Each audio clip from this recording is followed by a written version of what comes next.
तो hello guys, आज एक नई टॉपिक पर आते हैं। Argument and parameter. Argument parameter के बारे में देखते हैं। आपने बहुत जगह पैरामीटर सुना होगा, तो उसके बारे में देखिए। इसकी डेफिनेशन है, they are use to pass a value of variable की जो वैल्यू होगी from one function to another.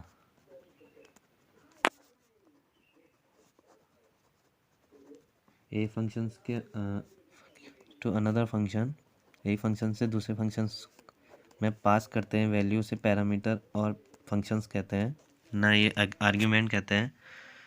कि आर्ग्यूमेंट और पैरामीटर वो होता है जो वैल्यू को पास करता है from one function to another, एक फंक्शन से दूसरे फंक्शन को वैल्यू पास कराता है।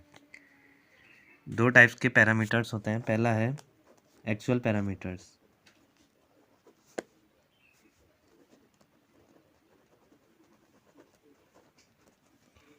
एक्चुअल पैरामीटर होता है, they are used at a time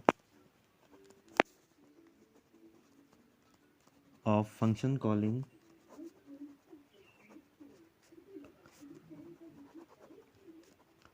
for passing values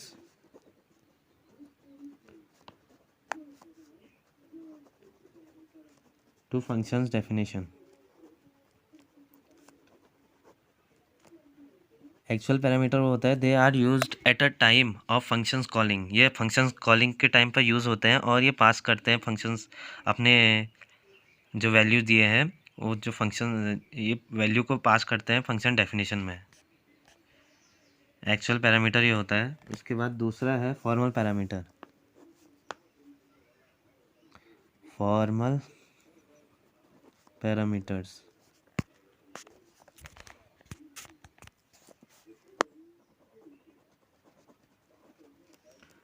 formal parameter होते हैं, they are used to receive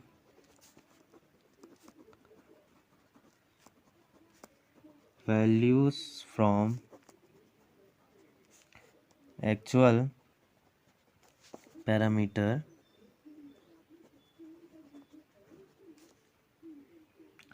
at the time of function calling।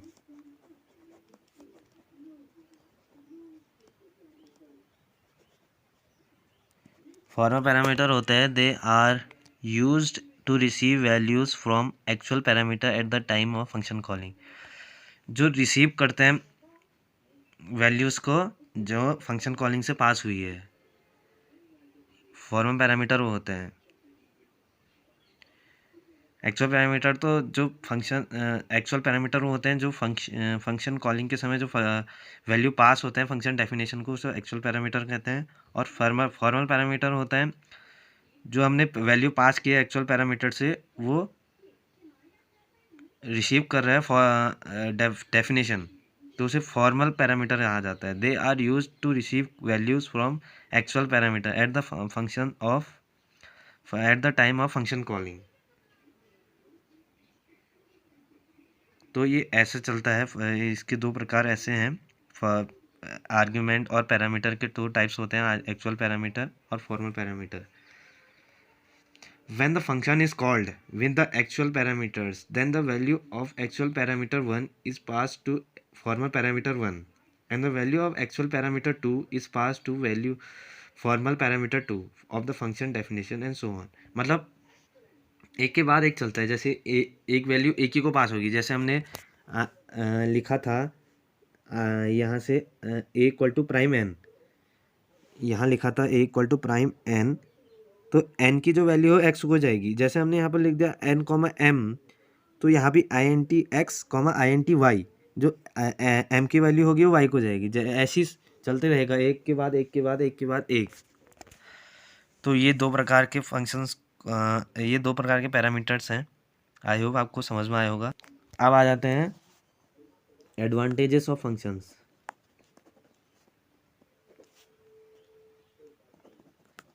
क्या क्या एडवांटेजेस हैं फंक्शंस के।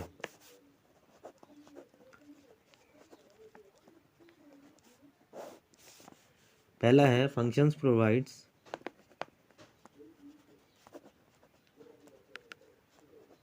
द कॉन्सेप्ट ऑफ मॉड्यूलैरिटी के फंक्शंस का प्रयोग प्रोवाइड करता है हमें यूज़र को। Functions provide the concept of modularity. दूसरा है it can easy the task of debugging. ये डीबगिंग का टास्क को ईजी कराता है। हम दोबारा दोबारा पढ़ सकते हैं, मतलब दोबारा दोबारा कंपाइल फंक्शंस वो भी कर सकते हैं, जिसमें ज़्यादातर और ज़्यादातर औरों में देखा होगा कि उसमें हमें डिफ़िकल्टी होती है कंपाइलर को, इसमें इजी रहता है। तीसरा है रिड्यूसेस कॉम्प्लेक्सिबिलिटी को रिड्यूस कराता है ज़्यादा से ज़्यादा, मतलब अच्छे से समझ में नहीं आए और चीज़ें तो इसमें अच्छे से समझ में, फंक्शन अच्छे से समझाता है। इसका मीन्स ये होता है। लास्ट वन है अंडरस्टेबिलिटी हाई कर देता है, जो यूज़र है उसके अंडरस्टेबिलिटी ज़्यादा बढ़ाता है।